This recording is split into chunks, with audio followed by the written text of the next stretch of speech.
Okay, mga kapatid, eto na ang pagpapatuloy ng aking ginagawang top 10 review. So, although top 10 siya, pero 11 talaga siya. So, meron akong 10 top, and then yung talagang pinaka-champion. Yun yung talagang champion, kumbaga sa competition sa Miss Universe, ayun yung Miss Universe, and then first runner up, second runner up, diba ganun. So bali ito 6 na kanta to. So ito ang aking pang number 5, kanta ng Beta Omicron Cavite, Play One Cruise, 187k views 9 years ago. Wow, ang daming views. So, papatay muna natin ang ating music. So, yung kanta nga pala, shout out kay Crazy AC ng Bamban. Okay. Gusto ko yung mga kanta niya. So, okay, let's start. Beta Omicron Cavite, much respect. Alpha P Omega.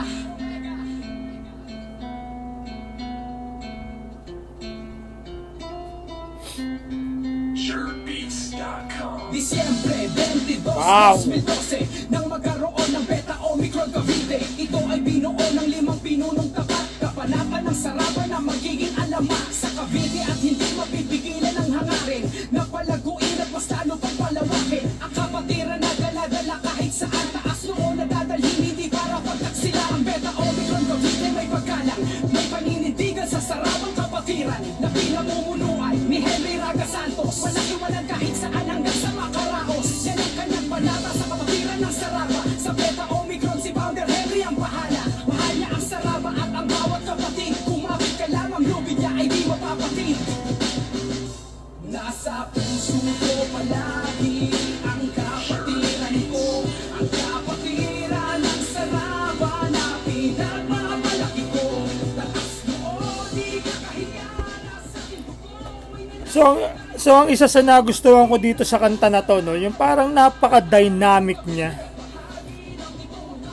Yung iba-iba yung ano niya, para siyang hindi lang isang kanta. Para siyang 2 o 3 kanta na magkakaiba yung ano. Yung kumbaga parang tono. Pero isang kanta lang siya. So napakagaling. So okay, let's go to, so shout out dyan sa Mendez. Tama ba, Mendez? Beta Omicron chapter. Shout out sa inyong lahat, kaya sa inyong elder na si Brad Henry Ragas Santos, kay Sis Erica, sino pa ba yung isa dyan, yung SRB Apo na alam ko nagde-design na siya ngayon eh. Tsaka dating iglesia na pareho kaming dating iglesia. So anyway, let's go to our number 4. Ito ang aking number 4.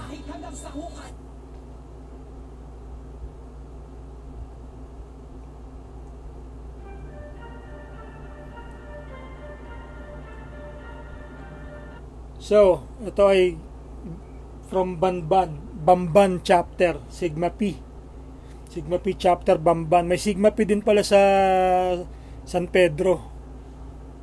So, ito 1.7k views 1 year ago. So, let's support. Pero ito, napakagandang kanta nito. Ang galing gumawa nitong batang to, si Crazy AC. Sana magiging SRB siya, no? Kasi napakagaling. Okay, let's go.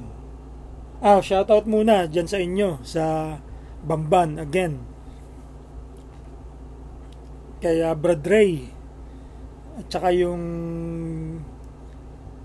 siya ba yung GC? Ano ba pangalan nun? Nakalimutan ko yung pangalan niya. Anyway, friends kami, nag-uusap kami. Natuwa siya nung makita niya yung kinokontent ko, yung yung Bamban chapter na kanta. Yung susunod na kanta nyo, pagka after anniversary, content natin yan para, di ba? Kayo syempre ang kailangan unang maglabas dyan. Although narinig ko na. Okay, let's go. Ito, napakalupit ng kantang to. Sobrang gandang-ganda ako sa pasok na ito. Scout Royal Brotherhood.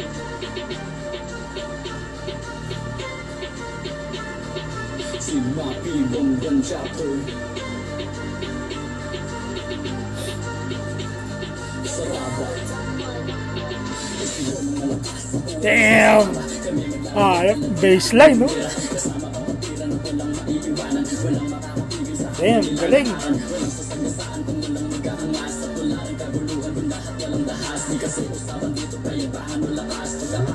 So that's my number 4. Scouts Royal Brotherhood, Sigma P Bamban Chapter. Sigma P Bamban Chapter. Scout Royal Brotherhood. Scout Royal Brotherhood. Sigma P Bamban Chapter. Sigma P Bamban Chapter. Damn, galing! Galing from chorus to verse, di ba? Verse 2. Damn, talagang musikero kasi itong batang to, si Crazy AC.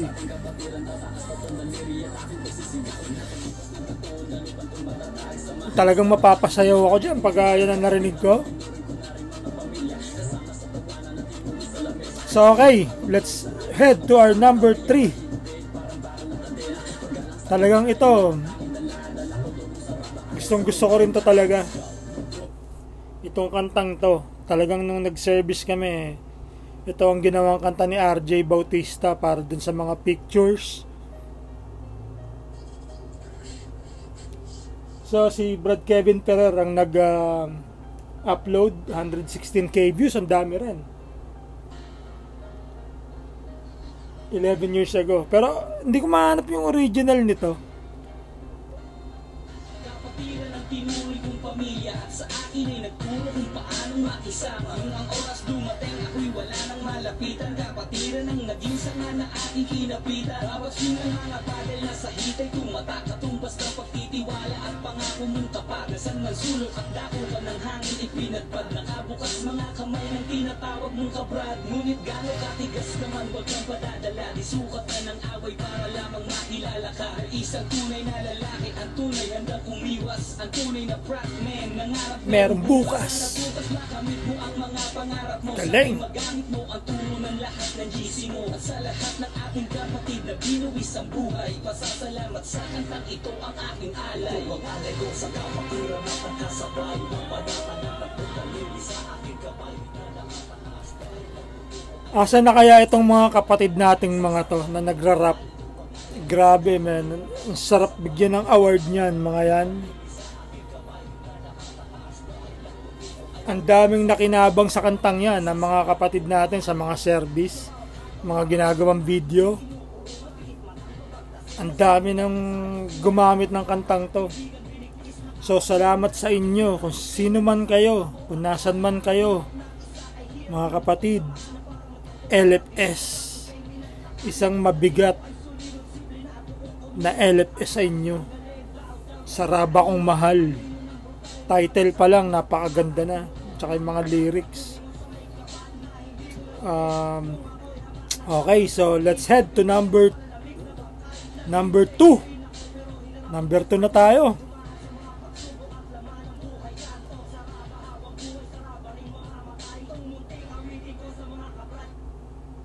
So ito ang pinakamaraming views sa lahat ng kanta at pinaka-controversial.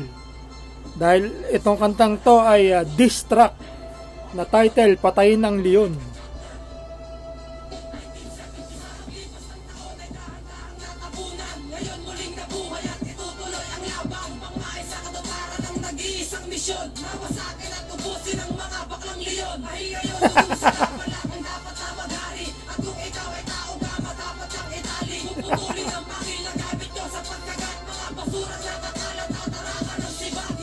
Damn.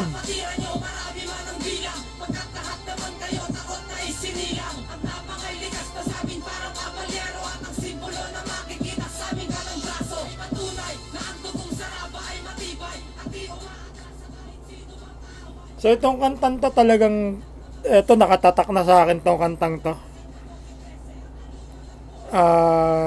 Grabe tatak ng kantang to sa akin. Talagang pinapatugtog ko ng malakas to eh. Pagka nag-aano ako, umaarkila ako dati. Yung uso pa yung pisonet, o kaya yung aarkila ako sa kapitbahay na may speaker. Buta yung mga barkada kong tawag nakikinig. Pinapatugtog ko rin naman yung kanta nila na ano, yung binalik nila. Kung tutuusin nga, 3 kanta ang ginawa ng Tao Gama laban sa kantang to. Re-reviewin ko yung 2. Baka bukas na or sa susunod. So anyway, ito, Patay ng Leon. Maraming salamat sa gumawa ng kantang to. Nag-upload si Pusa Kalkal. Ang init ng mga comments dyan. Basta mga diss track, ang init ng mga comments ng mga SRB at saka Tao Gama. May mga acro din na nagko-comments, may mga apo nagko-comments, maraming mga frat. So, pero wag na nating uulitin yan mga kapatid, okay ba? wag na tayong gagawa yan. Tapusin na natin yung pangdidis at tayo ay magpagalingan na lang sa serbisyo. Okay, so let's move to our number 1, to my number 1. So this is personal ito ang aking number 1. Tas bali 2 pa, yung isa yung yung kumbaga champion. Okay, so ito kailan ko lang siya na discover itong kantang to, pero nung marinig ko, gandang-ganda ako. Shout out to all my brothers and sis, SRB North District Council, Epsilon New Chapter Signal Village Taguig. So by Phi Delta Chapter San Pedro. So ang dami rin palang rapper talaga sa Laguna, no? Laguna yata pinakamarami kaysa sa Cavite. Kasi yung Laguna mga dati pa mga nauna Okay, so pakinggan natin ang aking number 1. Magsama-sama tayo kahit ano mang senaryo, samahan hanggang sa dulo, patuloy magserbisyo para sa kapwa-tao, pantay-pantay pamumuno, taglay ng bawat membro. Ngayong anibersaryo, magsama-sama tayo kahit ano mang senaryo, samahan hanggang sa dulo, patuloy magserbisyo para sa kapwa-tao, pantay-pantay pamumuno, taglay ng bawat membro.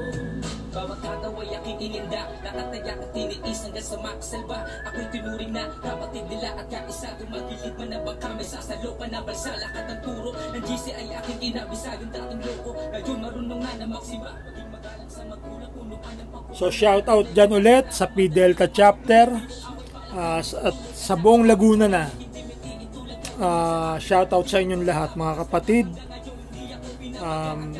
Makakamit din natin ang unity, huwag tayo mag-alala, basta i-continue lang natin ang LFS, ang pagsiservisyo, continue lang mga kapatid, at yung paggawa ng mga magagandang kanta, yes, approve na approve yan. So let's go to my number 1. Ito ang aking number 1. Hindi, number 1 pala yan. Ito ang aking masasabing champion song. Okay? So ito ay gawa ng Singapore Alumni Association. Ipinagkatiwala sa akin ni Brad Rod Cruz na ang pag-upload, although 1.8k views lang siya, 1 year ago ko siya ginawa. Salamat, kasi ang Singapore ang daling makasundo ng mga kapatid dyan although ngayon wala akong contact sa kanila, wala naman problema. Humiwalay sila sa SRB Inc. So dun sa isa kong account, medyo hiniwalay ko rin muna yung sarili ko sa kanila kasi gusto ko focus lang ako sa SRB Inc. So, pero nagpapasalamat ako sa Singapore, napakagaling na AA niyan. Mahirap tapatan yang Singapore. Solid na solid sila dyan. Gusto ko nga dyan mag-visit eh. Kasi total lang Singapore ay malapit lang sa Pilipinas, di ba? So one day, bibisita rin ako dyan. Okay, so let's continue. Our champion para sa akin na kanta ay ang The Guiding Principles Song, composed by Singapore Alumni Association.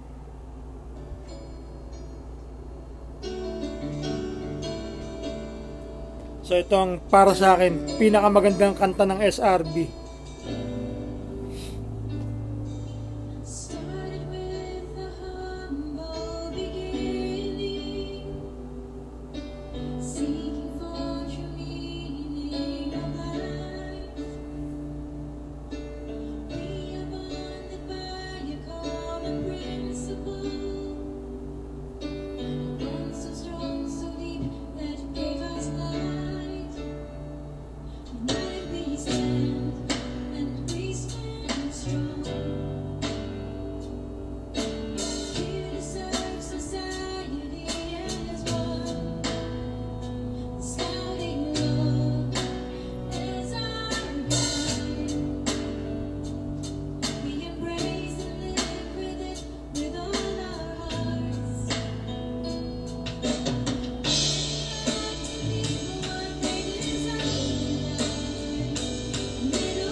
Grabe, no? Yung lyrics niya, swak na swak.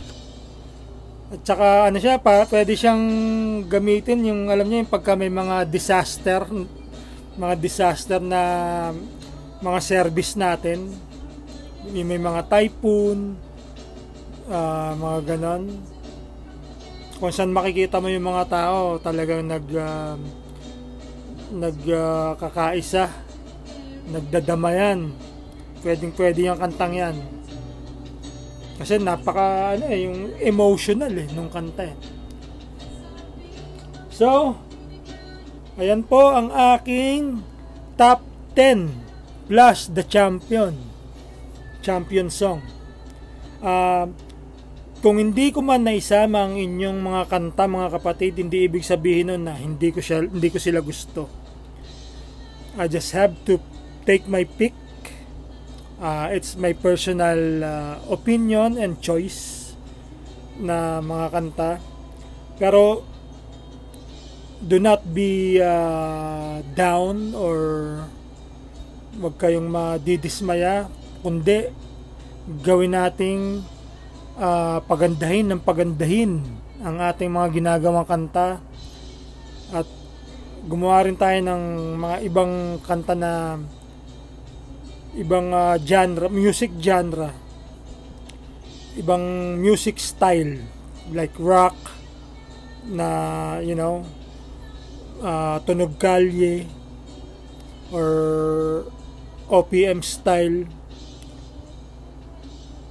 Okay na okay mga kapatid.